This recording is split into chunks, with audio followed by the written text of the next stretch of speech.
और उसके बाद कल इवनिंग में 6:20 में हमारे एडवोकेट साहब जो है कादरी साहब अपने घर में बैठे हुए थे। उनके घर में 2 क्लाइंट आया है, दोनों के हाथ में फाइल था और नकाब बंद था, पूरा मास्क लगाए हुए थे, प्लास्टिक के चेयर पर नीचे बैठे और वकील साहब को बुलाया और बोला कि मेरा एक एक्सीडेंट का केस है, आपसे सजेशन लेना है। जो ही वकील साहब नीचे उतरे तो अंधाधुंध पिस्टल से फायर किया, उसके सर में 4 गोली पिस्टल से फायर किया। उनको हॉस्पिटल लाया जा रहा था लेकिन रास्ते में उनका डेथ हो गया। भागते टाइम में मिल्टन ने हवा में 2-3 राउंड फायर किया है और गली में जो सीसीटीवी कैमरा एक लगा हुआ है उसका फुटेज हम लोग लिए हैं, उसको देख रहे हैं, उससे ट्रैक डाउन करते हैं कि कौन मिल्टन इन्वॉल्व है। आज सुबह मैंने जाके मौके का मुआयना किया, उनके घर भी गए, श्रीनगर पुराने को विजिट किए, एसपी, एसएसपी, एसडीपीओ सारे एसएचओ का मीटिंग लिए और एक एसआईटी बना दिए जिसको हेड कर रहा है एसपी हजरतबल। उसमें एसडीपीओ जडीबल रहेगा, हमारे एक पीसी कार्गो का एक डीएसपी साहब रहेंगे, एसएचओ भी रहेंगे, एक लीगल एक्सपर्ट रहेगा।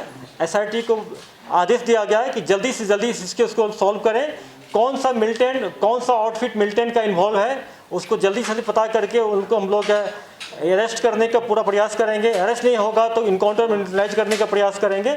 नहीं, बाबर कादिर प्रोटेक्टेड पर्सन नहीं था, लेकिन जैसा कि मैंने आप लोगों से बात किया, अपने पुलिस वाले से बात किया, 2018 में इसे गाड़ी पर एक बार फायरिंग हुआ था, इनको थ्रेट था, इसीलिए इनके जो रिलेटिव एक हमारे एसडीपीओ डीएसपी साहब है, उन्होंने पर्सनली इसको रिक्वेस्ट करा था कि आप लोग हवल में जहाँ रहते हैं वहाँ मत रहिए, किसी सेफ जोन में रहिए।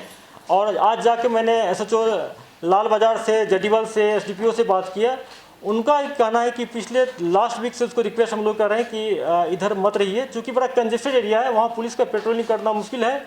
आज मैं खुद जाके गया हूँ, वहाँ गाड़ी भी नहीं आती है, पैदल जाना पड़ता है, बहुत नैरो गली है वहाँ पर। और उसके बाद उनका ये कहना था कि मैं अपना घर छोड़ के नहीं जाऊँगा।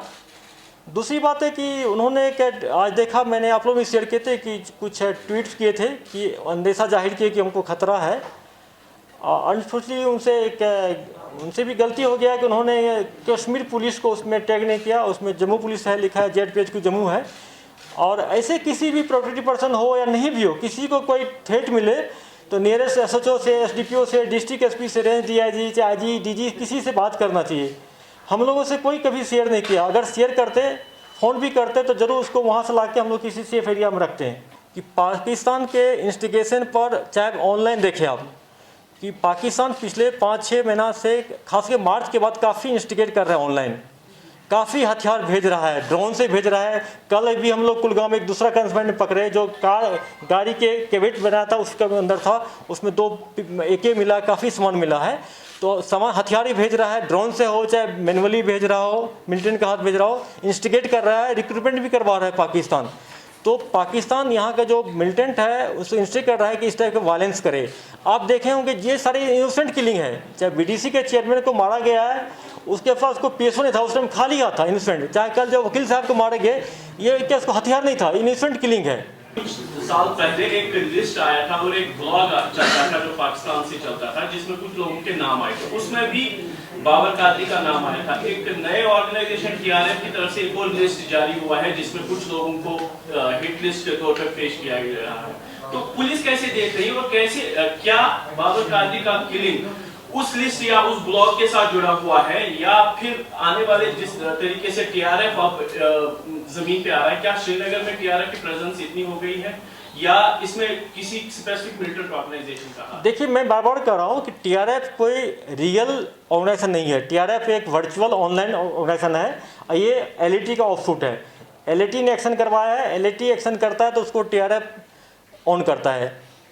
दूसरी बात है कि जो लिस्ट आया था TRF की तरफ से, जो ऑनलाइन आया था, उसमें आर्मी के कुछ लोग थे, पुलिस के थे, कुछ एडवोकेट थे, कुछ जर्नलिस्ट थे, कुछ सिविलियन था। उन लोगों को हमारे कंसर्न थाने वालों ने उनसे बात किया, उनको समझा दिया गया कि अगर आपको कोई ऐसी थ्रेट कभी लगता है तो काइंडली मुझे अप्रोच करें, हम लोग प्रिवेंटिव एक्शन लेंगे।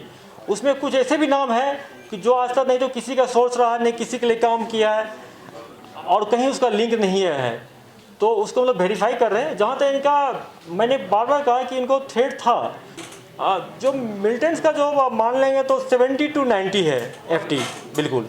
उस 90 में करीब 40 ऐसे एफटी है जिसको हम लोग बाय नेम जानते हैं, जिसको हमारे सोर्स जानते हैं, गांव वाला भी जानते हैं उनको, बाकी का नाम नहीं पता है, लेकिन एफटी है वो।